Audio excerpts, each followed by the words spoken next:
Success in farming is all about precision and efficiency, ensuring every seed, every drop of water, every nutrient and treatment counts. Terraplex Ag is helping farmers all over Iowa and the Midwest do just that. With precision ag drone technology and support from Terraplex, you'll boost your productivity and make timely and informed decisions, all while reducing your costs and increasing your profit. It's time to revolutionize your farming. Harvest the benefits with Terraplex Ag. Visit TerraplexAg.com.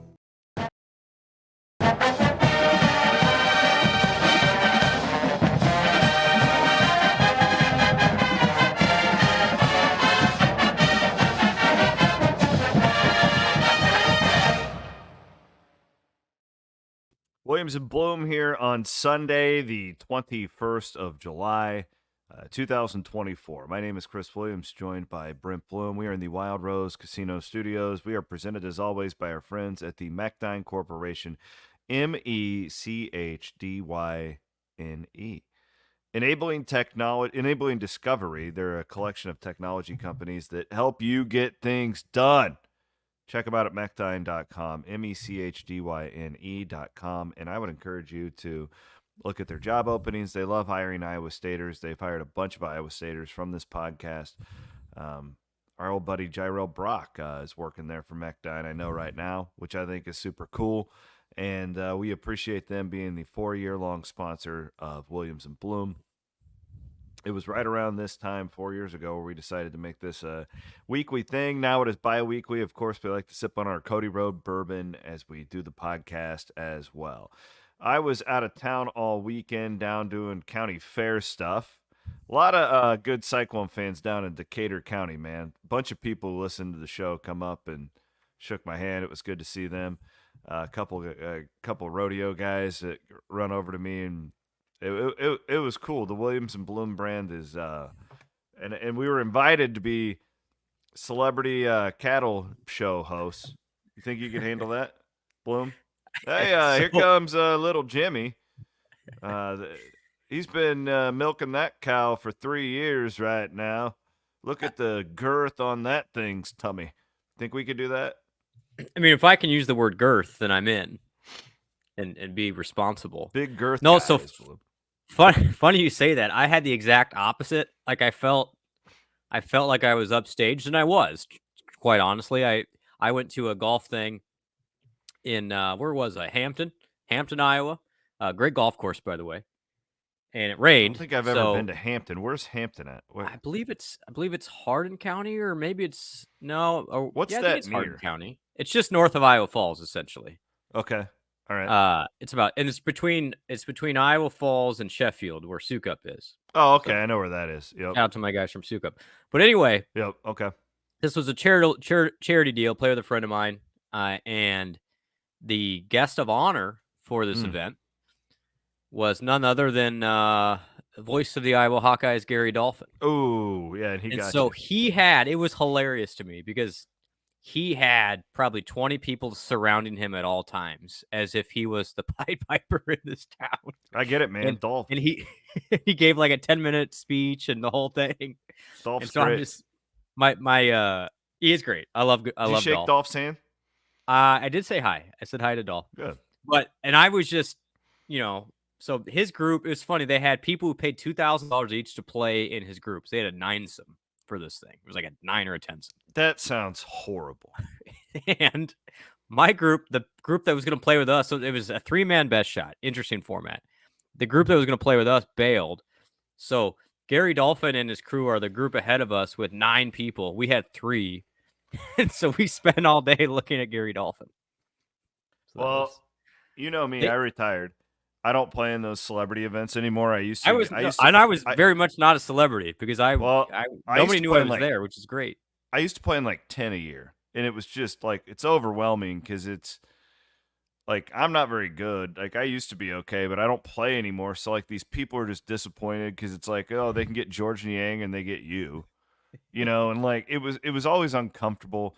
And I don't, like, people are like, oh, you're such an extrovert. Like, I get it. Like, but I still, like, with strangers, I'm not like comfortable. It's a weird thing. I can't explain it, whatever.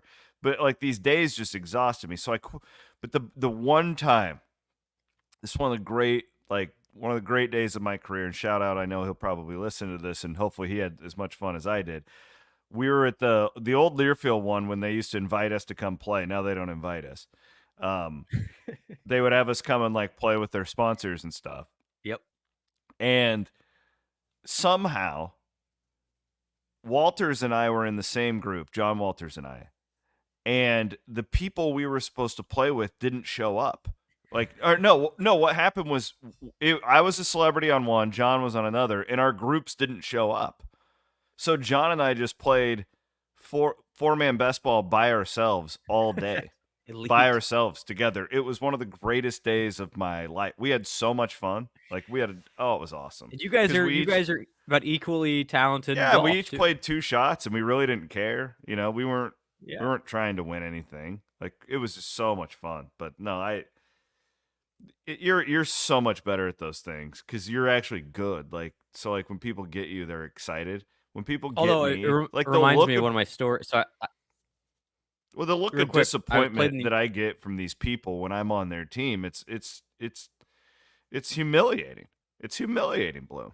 So back in the Niang one, I don't think they do it anymore. Actually, Niang's golf tournament is on Friday this week. George will be in town, so get to spend some time at George this week, which will be fun.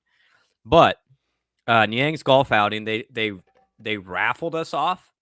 So essentially people would just throw in raffle tickets, and you'd get a celebrity. This is the year I quit. Yeah. Yeah, so you and me were both there, and so it was like, okay, here's Niang, here's Steve Prohm at the time, here's Eric Heft, and then so anyway, you and me are celebrities. I get to the tee, and the group looks at me like, and the guy's first quote to me was, and tell me what do you do again? And I was like, oh man, this is gonna be. I'm the engineer on the Cyclone Radio Network. Cyclone Radio Network, but I'm not John Walters. It's like, so what do you do? Who are you? Anyway, yeah, I'm like John Walters' backup, and then I write this column on this message board. Exactly. What do you? So, anyways, it was a good time. I run this Cyclone website. Is that a newspaper? No. We do like what a newspaper does, but it's on the interwebs and what? Oh, it's one of those goddamn message boards. Yeah. Oh, you work for Rivals? No. Yeah. I feel you. So the great thing is the Cyclone Fanatic We Will Golf outings, they're a hoot because they are fun. We do know everybody that's there. And so there are still, by the way, there still are dinner tickets available for both Okoboji and Dubuque coming up. There you go. If you go to the We Will Collective website, check it out. We'd love to see you there. Well, and Cody Road event, our annual and the Cody Road event too. And yep, that one's coming up. And that's the 14th, 16th. That's a 16th. Friday night. Friday night this year, which is great. We like having those on Friday nights because it gets people over there to LeClaire. That's a crowd too because we've done it. This will be our 3rd year now. Our 3rd or 4th year doing that exact one, and it's a lot of the same people every year, which is awesome. They just it's kind of their like Cyclone tradition. So that'll be the 16th, and then the Okoboji is a week from Wednesday. Yes, the 31st, and then Dubuque is when is Dubuque? Saturday. This Saturday. Okay. Yep. Man. Yeah, good for you. You didn't have any events this weekend. I went to the rodeo. Watch my nephews show their cattle at the Decatur County Fair. Boy, there's not a lot down there in Decatur County. But shout out to all my friends. We went to. It was funny. It's just funny how like this whole thing has just evolved, and we're there bright and early, 7:30 in the morning on Saturday because Mason, my nephew, shows his cow at 8. And I bet I had 10 farmers from Decatur County come up and like high five me and talk about the show and like Cyclone Fanatic and stuff, which was great. And it was awesome, like having coffee, just bullshitting with. And these are my kind of people. I don't feel weird in this crowd at all. So my daughters, they're such little suburb girls. Like I'm the only one in my family that has boots. Because you're walking around the fairgrounds in Leon, Iowa, there's just shit everywhere. Like literally. Yeah. Literally shit everywhere. And they could not, and they have, their Crocs on. Yeah. So I was like, girls, it's about time I get you a pair of boots. So they have this like Western store, like this massive Western store in Is it right there on Leon. Highway 2? Yeah, you know what I'm Yeah, talking about. I've driven by it. Yeah. Yeah, it's huge. It's actually it's really nice if you're into any of that stuff. Like they got everything: hats, clothes, boots, saddles, like all that stuff. So I take them in there, gonna buy them each a pair of cowgirl boots because we were gonna go to the rodeo that night, and they're gonna be around the fairs. They're gonna be around fairgrounds a lot in their life, so it's may as well get them started. And they couldn't be more excited. I had 3 Iowa State fans approach me in this Western store that were like, "Yeah, Blum sucks." No, they didn't say that, but I think we could do something in that area. See I a really, show and I'm telling you, man, like there are, like it is a hotbed of, because it's just farmers down there, and they're Let's all go to Iowa Corden. State guys. Corden. No, I What else we really, got? Garden the Grove. the biggest pockets of Iowa State fans where it's just like dense Iowa State are these rural, like communities in like north central, like I always say like the Humboldt area.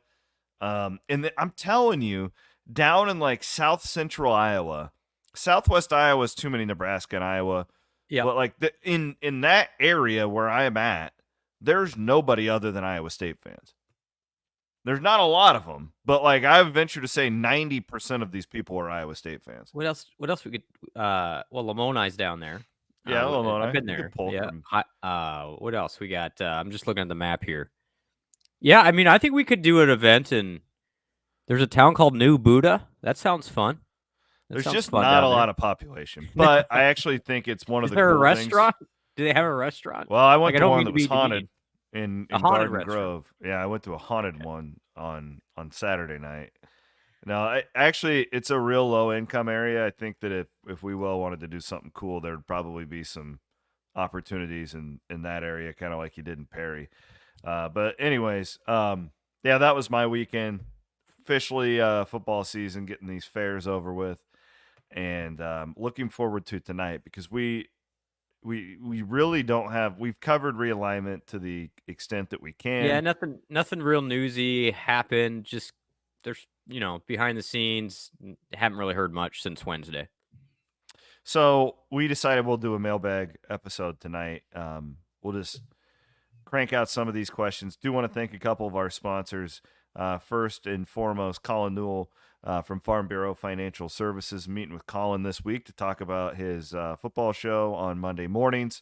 He'll be in Bogie. He'll be in Bogie next Wednesday. Yep, he'll actually play. You want him and Jeff Woody on your team, not me. I'm not playing. I will be riding around in a cart drinking. That's my style at these things now. Sue me.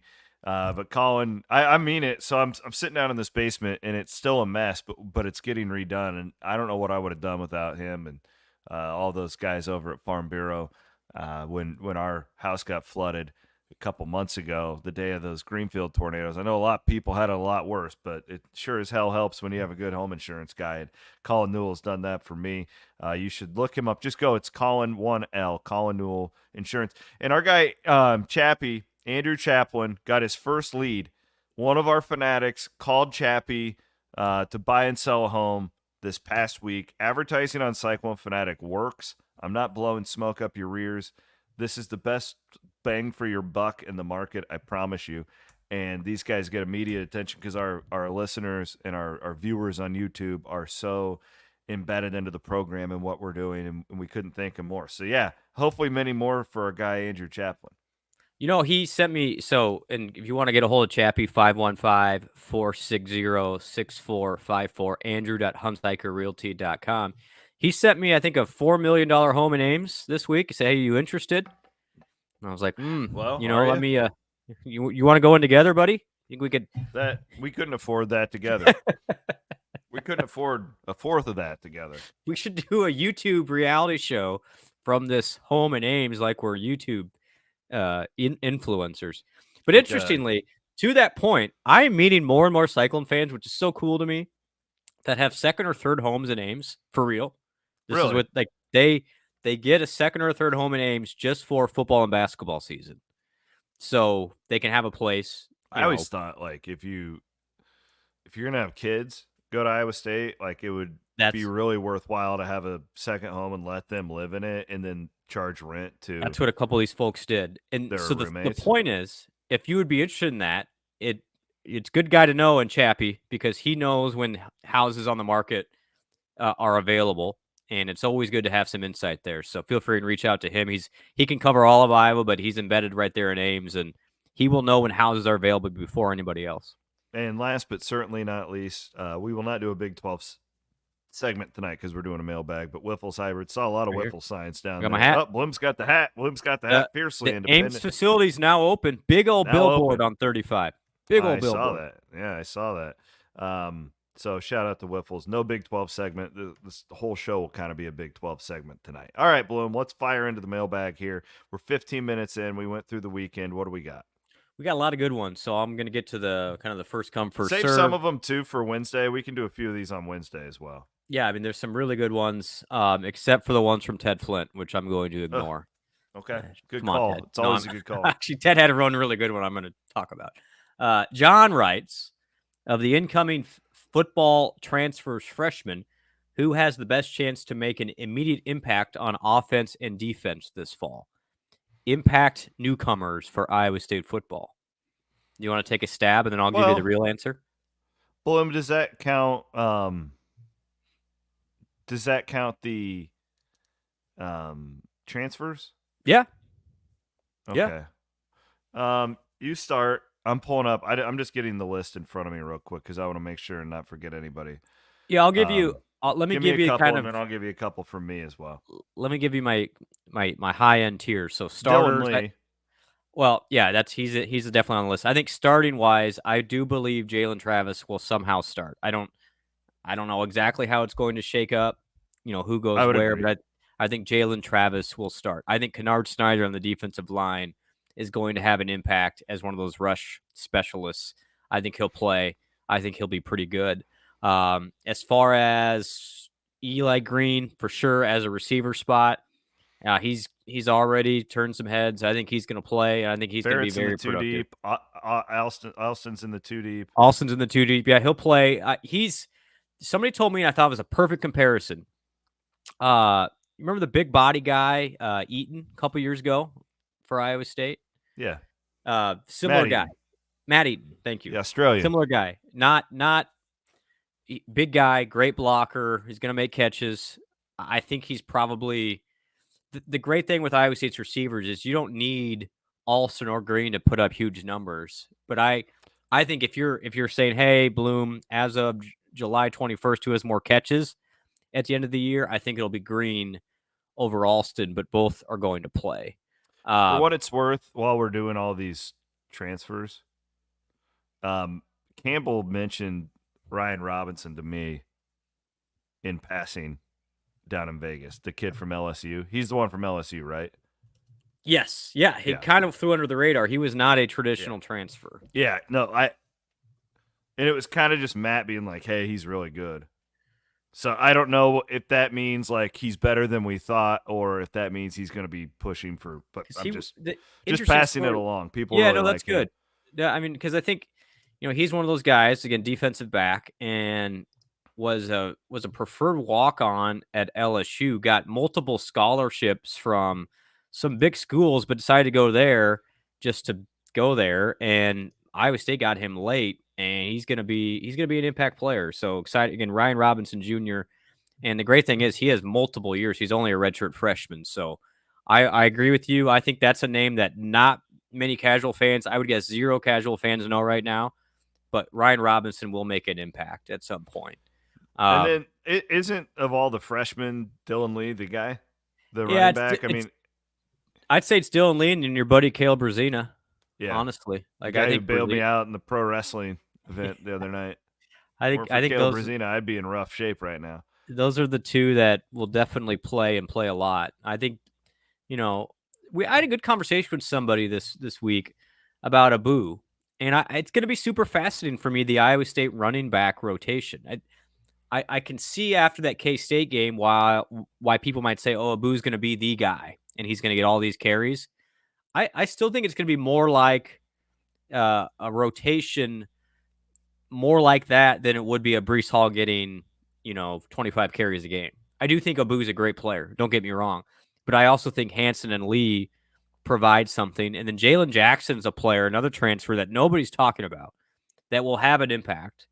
Jalen Jackson will do something during a game that wins a game for Iowa State. I firmly believe that, either in the special teams game or as a kind of a third down back out of the backfield.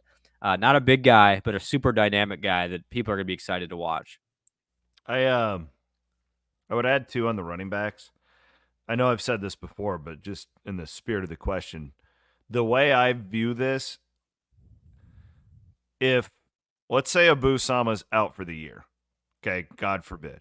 Yep. Carson Hansen would start on day 1. But the read I get is that if Abu missed the second half of the year, Lee might actually be the featured guy to come in and be the bulk majority. Yeah. And it's not anything against Hansen.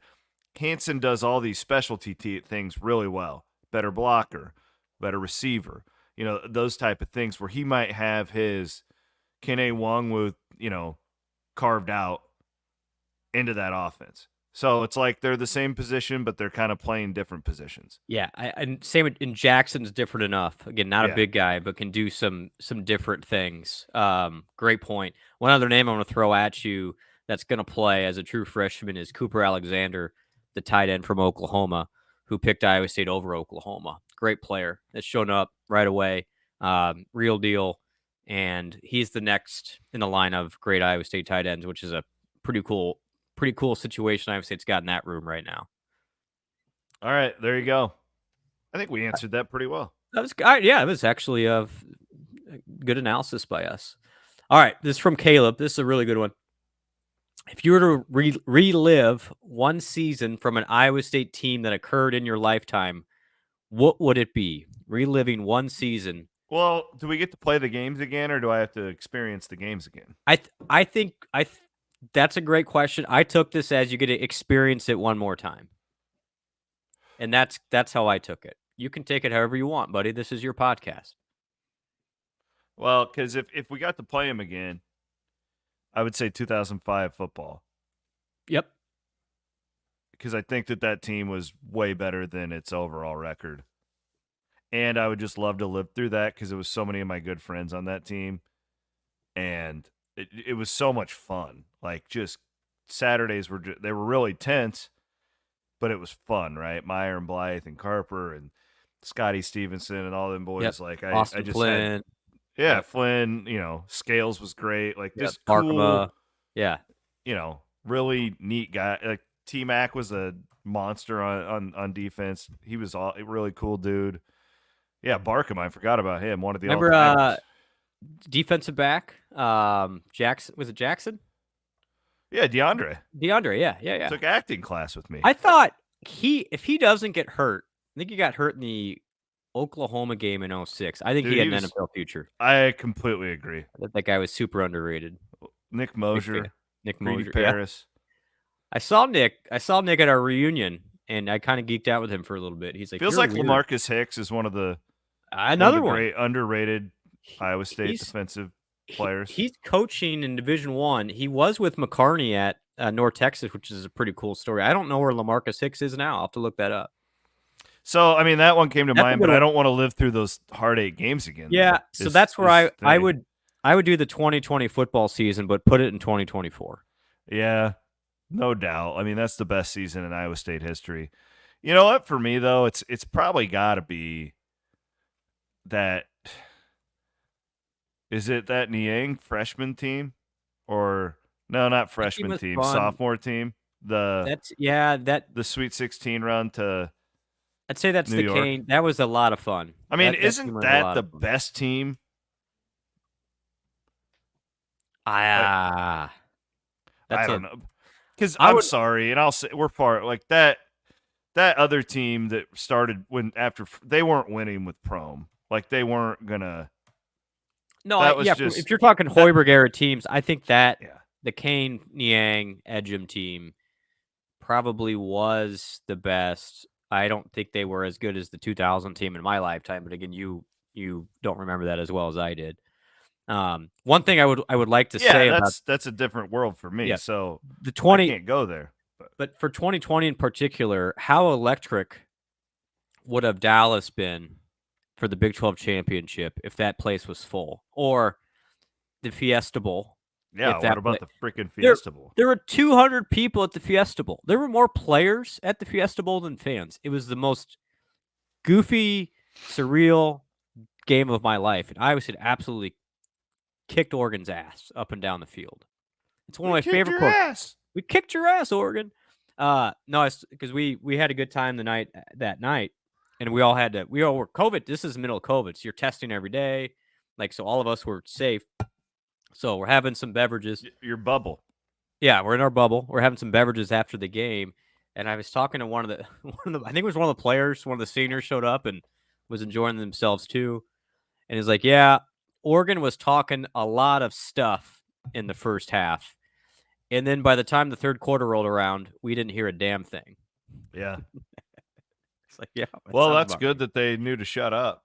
Yeah, yeah. At least they didn't keep it up, but that would have been so fun, and that's where, as we'll look back on that year of again, probably definitely the best of the Campbell era, but nobody, even in Jack Trice, only 50% of people could go there for some of the games, and then even the last game of the year, which I believe was West Virginia, that's when that there was a surge of COVID in Iowa. So they had to take people out again. So the Louisiana game that year and the West Virginia game that year, there were no fans at Jack Trice. And the others were 50%. That would have been a fun one if the Jack was rocking and everything, but that's life. Which one, how do you interpret the question? For me, it might even be 2004 football, and I know that's a very anticlimactic, but it was so much fun. They were so bad, and it was like Meyer to Blythe. We had all this momentum in the program. And we were in college, yeah. So me personally, is that the best? No, but it probably as much fun as I've ever had. And we went to a lot of those games together and raised hell. It was a good time. I think a lot of people, if you're being honest, you would go back to those. Now, which season was the most enjoyable? Probably some of those Hoiberg teams. The Otzelberger first year when they went to the Sweet 16 was like that's a great, yeah. That was like pulling surprise. teeth, though. It was wasn't a surprise, exactly, but those games were not enjoyable to watch. Correct. I would say last year's basketball season was one of my favorites. Super fun. Yep. One of my favorites was last year's team. The thing I liked about last year is every single game, there was no, again, nothing against the Hoiberg teams, but they always had a couple clunkers where you're like, didn't show up today. Mm-hmm. Iowa State played very consistent all year, and that's why I'm super excited about basketball this year. They're only going to be better, and if they bring that Otzelberger effort, which is kind of the staple, you add more talent to that, I think the sky's the limit. As 17 football? Yeah, another good one. That's a great one, and that's the most enjoyable Campbell season. I think that or 20, but again, 20 was weird because there was nobody there. I don't count 20 just because nobody would ever want to experience. And then last year was toxic at the beginning, and then it got awesome. It was fun. Yep, and then it got awesome. October, November was really good. That's a good one. That's a great question. 17's another one for me at least, and I don't say this disrespectfully to my kids, but I didn't have kids at the time, so it's just a different layer of you're just more engaged without once you have kids, it's like, well, I got you're part of you dies the day you have children. Part of you is dead. That's a little dramatic, but it's the same as the day you get married. Okay, like a little bit of you dies. I'm kidding. Yeah, you're not. That's what everyone's like. Yeah, I'm kidding, people. Everybody, calm down. But calm down. There is something to that for you youngins listening. When you get married, when you have kids, part of you dies. You cannot have the same level of fanaticism. I truly believe that. Maybe we're different, but it's just like the compartmentalization and your time is just not the same as you were when you're single or with no kids. Anywho, it's a good time to thank our friends at Ames Lager and Westo for sponsoring the program, because imagine there's always beer.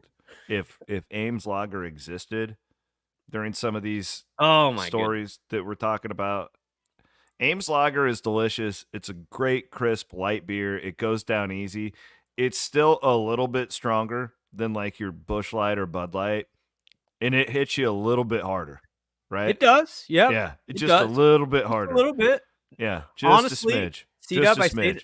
that made Ames Lager to me was one of the highlights of last year's football season. Oh, it was We're- awesome. People were like starting threads on Fanatic. Where is it? Oh, We're- it's got it. They got it at Cyclone Liquors. They got Yep. it at this gas station. And then when we would win, like you get all the tweets, and that's why you guys, it's my favorite thing is when you send me pictures of your Ames Lager. I Hell swear, yeah, I it's swear to so you. cool. Do it all the time. Hashtag show me your cans, you know.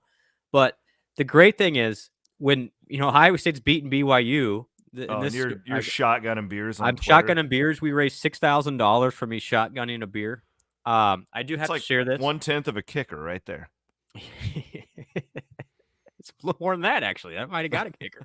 Actually, might have gotten a kicker. We need to do another Venmo drive here soon. But Yes. I got a call that Monday from somebody fairly influential who said, "Hey, I appreciate your fundraising efforts. Maybe not the best look for the director of the collective." But I was like, "Hey, we raised $6,000. It's okay." I disagree respectfully with whoever said that. So I'll The do last it thing again. I'll do it think again. I speak for the majority of Iowa State fans that we don't need or want our collector being a dude wearing a frickin' suit. But this is why Iowa State keeps me at an arm's length. So you keep doing you. But I'll tell you what. If we can get 6,000 tomorrow, I'll shotgun another one team just for you guys. Hell yeah, you will. Absolutely. I love it. Hell yes. But Ames Lager, hey, that was great. As I said last week, we're ramping up as we speak. They're going to be very involved in our Okoboji outing, by the way. There's going to be Ames Lager everywhere, which is so cool. Awesome. Love that. And please keep purchasing it, guys. It certainly does help. And you're supportive. We will. We still need to keep the pedal down. Heard some numbers this week that'll blow your mind with what's being thrown around there already for some of these football teams for next year. And that's what we're focused on right now. So the more Ames Lager, the better. Ivy College of Business at Iowa State. We should bring a 6-pack of Ames Lager to our good old buddy Dean Spalding. Going to be retiring after this upcoming school year. I've had a couple beers of Spalding in my day. Yeah, man. He's the GOAT. Brought him in as the ace on our Size House of Trivia team one year. It's great. Ivy College of Business at Iowa State. You need to really consider this if you're in a rut with your career. This is great for working people, working moms and dads like you all who are listening. Many of you. You can do it all online with our friends at the Ivy College of Business. Get that business, the MBA. Blum knows all about the Blum. I'm sure if you just DM Blum on Twitter, he'll answer all those good questions for you. I will at least get you connected to somebody smarter than me. But yeah, your online MBA, huge right now. Yes. Big difference maker. Or as part of that, I suggest if I would go back to school, and I just may, you never know what happens to the collective world, I would get a master in data analytics. I think that is the next. When we start talking about, we're going to go down a rabbit hole here about AI and all this data. Well, somebody's got to be there to analyze it and figure it out. Yeah. If you work in data, you're going to be very wealthy here coming up. Met a gal last night who was an ag business major, and then like an ag management, and then she was getting a second major at Ivy. She was down at the rodeo there in Leon and was talking to me about it. And I was like, you're a bright young woman to get that, because that's a really smart thing. If I were anybody doing anything other than maybe like education, I would encourage you to get a second degree from the Ivy. I really would. Anybody. Even that's why I always tell journalism people. An advanced degree is an advanced degree, whether it's education or it doesn't matter. I mean, it will help you. It is the studies more than prove it is worth it in the long run to get an advanced degree. All right, Brent Blum, Chris Williams. We are in the Wild Rose Casino Studios, presented as always by our friends at Mechdyne. All right, let's go back and take some more mail. So this is a good one. Again, a little off topic. We'll get back to some meteor stuff here in just a second. Meteor as in not like meteor. Meteor. Galactic Psy says, who from the Campbell era would you want on your side in a zombie apocalypse situation? God. Like a player? I think you could go player, you could go coach. You can take that however you want. I'm first blush for me, 2 answers for you. I'm giving you 1 on each side of the ball. I'm going offense, this year's team, Steve O'Klotz. Like, I feel good about going down a back alley with Steve O'Klotz. Okay. The guy's been both a linebacker and a fullback, and he just kicks ass, basically. Steve O'Klotz just kicks ass. And then the other guy, one of my favorites, also kicks ass, Bo Freeler. Mm. I will go to battle with zombies with Bo Freeler and Steve O'Klotz, and they could carry me even. Like, they could have me on their 3-on-3 zombie team, and I feel good about it, even though I'm a wimp. I'm gonna go with the Professor John Haycock because we're gonna devise a plan. because I don't think that we're gonna out physical the zombies. Like, I feel like in this scenario, like we're gonna have to have a great plan. You know, we need to be prepared. We need to be able to outthink the zombies, trap them, some capacity. Because I just, as much as I'd love to have Steve O'Klotz with me, and I'd like him. Don't get me. I'd take Steve-O with me. I just feel like the zombies at the end of the day are going to be bigger, faster, and stronger and hungrier. So we've got to be smarter. And John Haycock's one of the smartest guys I ever met. So there you go. That's a really good answer. Thank you. I like that. We went 2 different directions. That's good. Good question, Galactic Psy, and perfect for you. Question from fake TJ Altsberger. Project the leading scorers for Cyclone men's basketball, and he says, this is from fake TJ Altsberger, some positive rumblings on Noyes. What do you think his role will be in his freshman campaign? Leading scorers for Cyclone basketball. Let the record reflect, this question got asked about last year at this time. And you nailed it. I nailed it with Keyshawn Gilbert. I just would like to share that with everybody. And can I make the point too, just to pat my back, that I think I said Curtis Jones, and if you would go through the last quarter of the season, I think I would have been right. And we also said that don't expect much from Omaha Baloo, and we about got we got laughed off the air. Anywho, so oh my God. Where are you going for this year? Where are you going? I mean, I might stick with my guy Curtis Jones as the leading scorer. I think it's gonna be super interesting. It's Keyshawn's gonna have the ball in his hand a lot. I say Keyshawn is still the odds-on favorite. I agree, but I mean, you can't deny what Curtis was doing the last 10 games. Not. Absolutely, you're right. The question will be usage with Kurt, right? Like, I mean, because I'm feeling like he could be Tyrus McGee here, where he plays fewer minutes, but they're like very strategically placed. What I mean, is it crazy to throw Momcilovic into this conversation, or Taman? Honestly, odds. It would be Gilbert at what, plus 150? Yeah, I like that. And then is Jones at plus 250? I'm going to put Momcilovic at over Jones 220. Yeah. Okay. Yeah. Jones at 250, and then Taman at plus 400. I like that. I think those are your 4. Again, those are your 4 leading scorers last year. Iowa State, I believe, is one of the only program in the top 15 that returns its top 4 scores. Pretty cool. I do think so on the Noyes piece. Let me put it this way. It's not a coincidence that they keep highlighting him in a lot of those men's basketball summer videos. He has turned heads. He has impressed. He is going to play. I don't know how much. It's going to be really hard to get into that rotation. I think he's going to play. He is the real deal. He is one of the most impact freshmen Iowa State has brought on campus in several years. I would say he's even maybe further ahead than Milan was at this time last year. He's been that good. It's just a different position where you got a lot of people in front of you, including a Nate Heisey, who I'm card carrying member of the Nate Heisey fan club. And so I don't know who you're going to unseat there to get more playing time. And Watson's going to have his role as a rebounder, defensive guy, slasher. And so that's where I don't know. I don't know where Noyes fits in on the scale. I do know he is the real deal. He has been super impressive. And the rumblings you hear, fake TJ Otzelberger, are in fact correct. If you can get him, 10 minutes a game in Big 12 play, that would be great. I think that would be a lot. That's on the high end. It's just gonna be so hard to get minutes with that guard court the way it is, unless there's an injury or something. Trying to think, I don't know. Trying to think how last year played out. How does it impact other teams' game plan with Momcilovic? And another great question is, and who does that benefit from an individual standpoint? You see where I'm going with this? I totally do. Trying to think through this because I think Momcilovic, I think he's gone after his sophomore year and he's a lottery pick. Like, that's the type of player I think this guy is.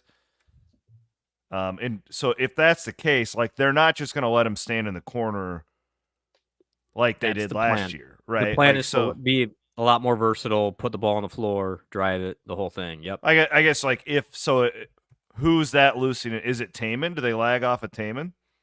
No, I don't know. And it's a great question. It also means, C-Dub, you have a couple of posts now that can score the ball. And the thing with Rob Gray's piece on Jackson?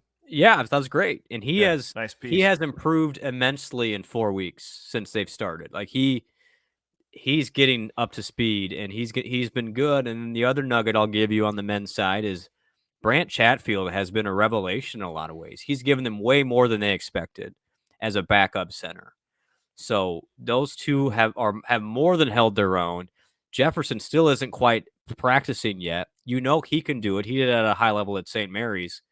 And so to that point, see, maybe those guys get some of those points too. They have some production. I mean, if you have a good big guy, you're just gonna get double figures just being around the ball in the basket. So maybe one of those guys steps up too. Don't put it past them either. And I think this team's gonna be super balanced, and that's what makes it a fun conversation. But I'm gonna go with Gilbert 1 and Momcilovic 2. But I think you're gonna have 4 or 5 guys right and bunched up just like you did last year. Give me Momcilovic. You're gonna go Momcilovic? Give me Momcilovic. Okay. Yeah. Give it to me, baby. He's I don't know. My gut tells me Curtis is just it took him. Do you remember the Thanksgiving tournament? I mean, why is he playing? This guy sucks. Like, and then at the end of the year, he was their best player. He was. TJ said that as much the other day. Like, so it's like how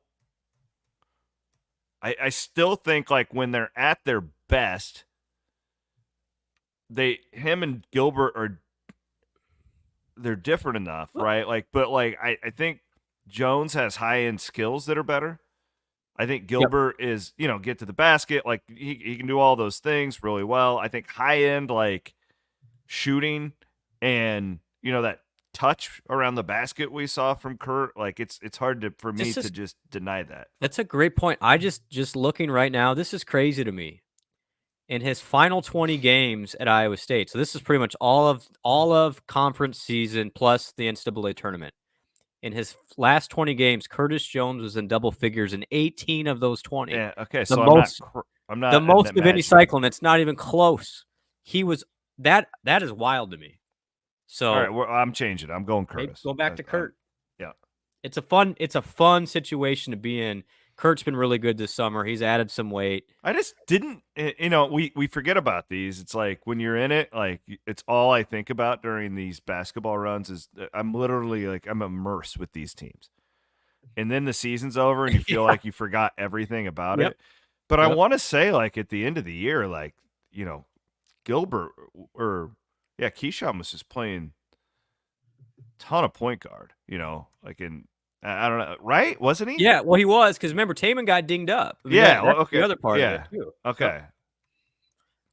It's funny, like, these types of deals, it's like a lot of times, like, these fans can remember this stuff better than us because, again, like, we get lost in this. Oh, I remember when I used to call races, when I used to do auto racing, like, I'd call the freaking race. You probably, when you do play-by-play, it's the same way. All the time. Yep. And you're living it.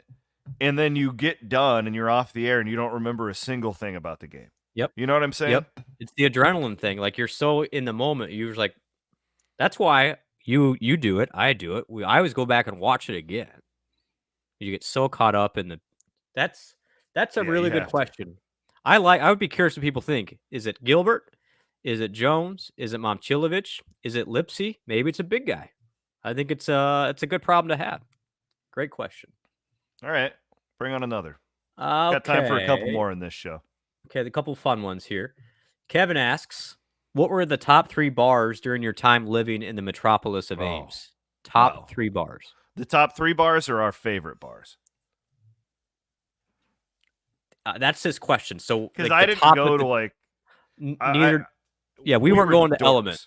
We were Yeah. not going to Element. Well, let's do our favorite. I Yeah. mean, Welch Avenue Station. That's the and goat. friends of the program. Yep. Like that's the greatest bar in Ames. Yep. I gotta go. Honestly, I gotta put Peoples in there in my top 3. Yeah, you liked that better than I did. All I of my did. friends liked Pay Peoples too. I Yeah. liked. No, it I was like great. the live I like the live entertainment. I like I mean, Mug Night.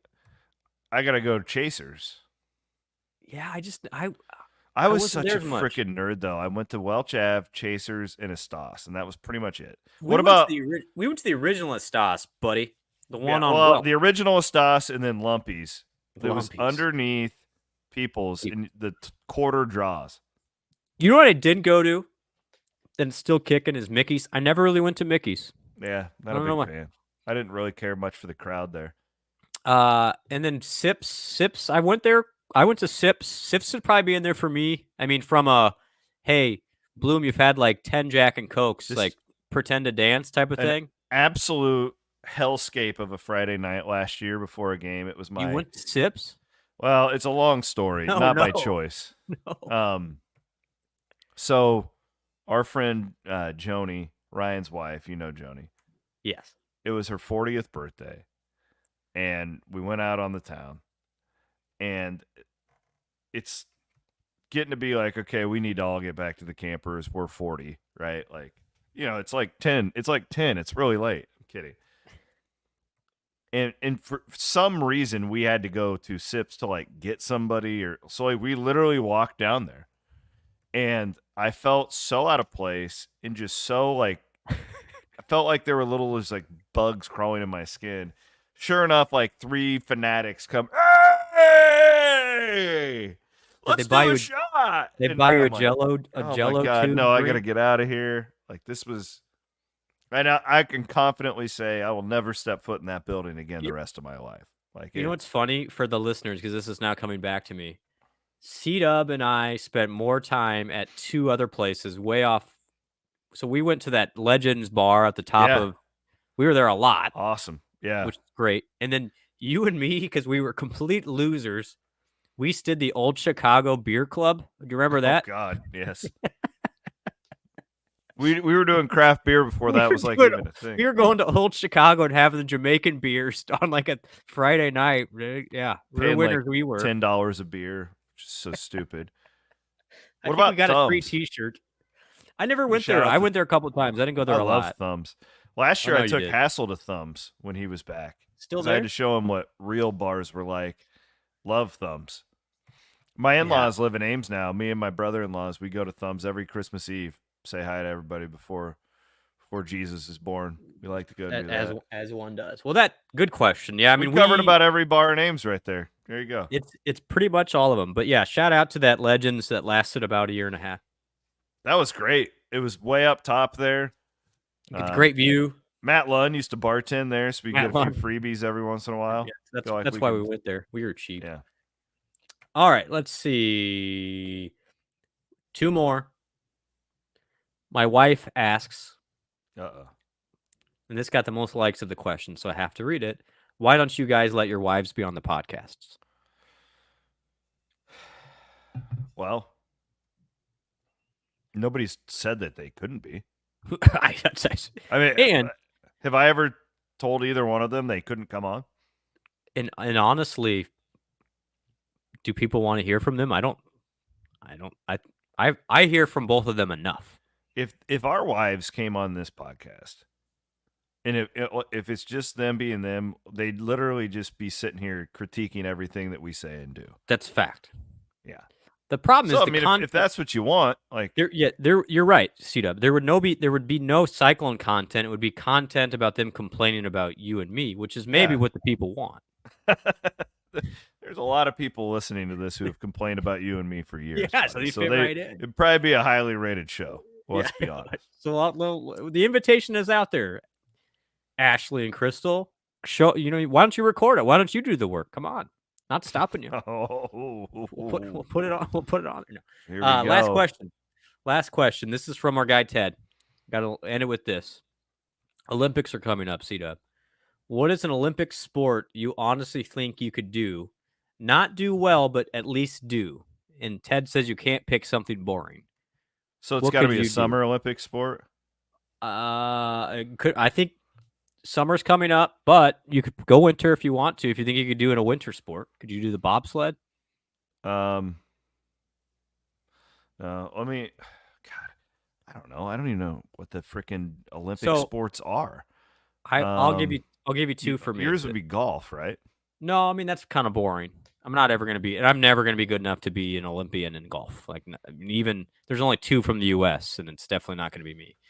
I would say, I think if given the time to start when I was 3 years old or 4 years old, I think 2 sports I could have at least potentially had a chance if the cards broke right.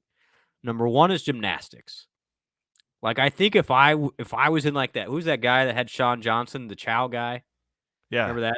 And I think if I worked out at his gym from age 4 on, I think I could maybe made the men's Olympics gymnastics team. Just size, physical ability. I mean, all those guys are like 5'8" and below. So, I mean, I'd fit right in. And then second to that, a little bit of a longer shot here. But I think if I trained for years on end, I could potentially run a long distance. Really? I do. I have to train a long time. Like I have enough from a physical stature. I line up with that crew more than, let's say, a 100-meter dash or wrestling or any of those. I know I'm not doing that. I'm gonna go. I grew up on the water, sailing. There you go. You just need the right water. I'm good on the water. Like I can ski. I can water ski. I can slalom. I can wakeboard. I can. Would you driven do a boat? the rowing or like No, sailing. Like sailing with the not rowing. Yeah. I'm not athletic enough to do that. I'm saying the sailing. They're like they're ahoy, mate. They're like Whenever I moving watch the that- things with the wind, the flags with the wind. That's an actual Olympic sport. I looked it up. Oh, it is. I still confuse it on a boat, the directions for the boat, because you can't use north, south, east, and west on a boat. So that's like they got different names for them. You know what I mean? Yeah, at the Star Side. Star Side. Yeah, exactly. I'm actually watching a new pirate show on Netflix right now.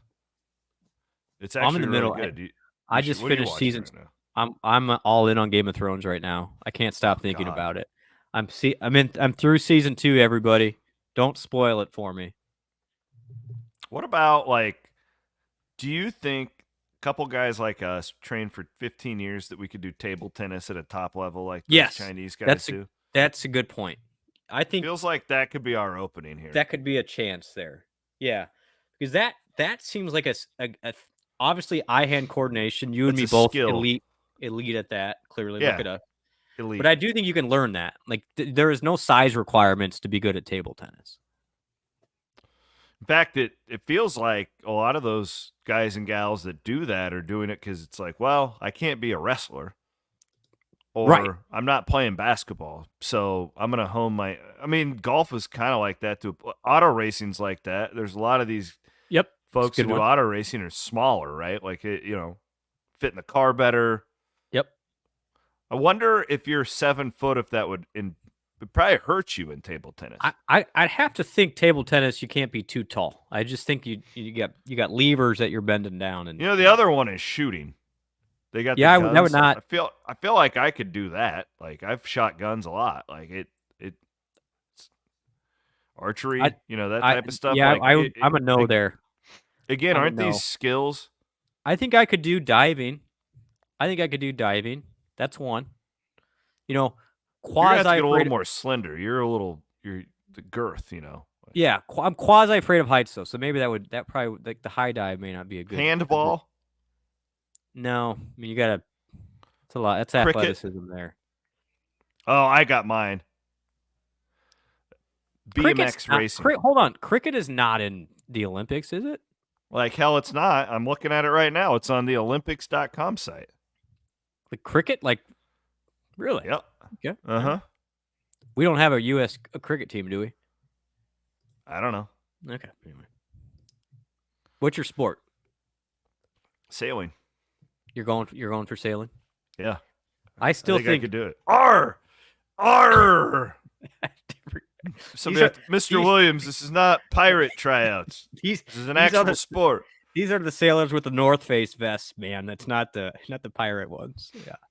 Yeah, I'm going sailing. And then shooting. I think I could give me a gun. Give me a gun for 20 years and train. I think I could hang. I think I could pull off a really good floor routine for gymnastics. I really do. Yeah.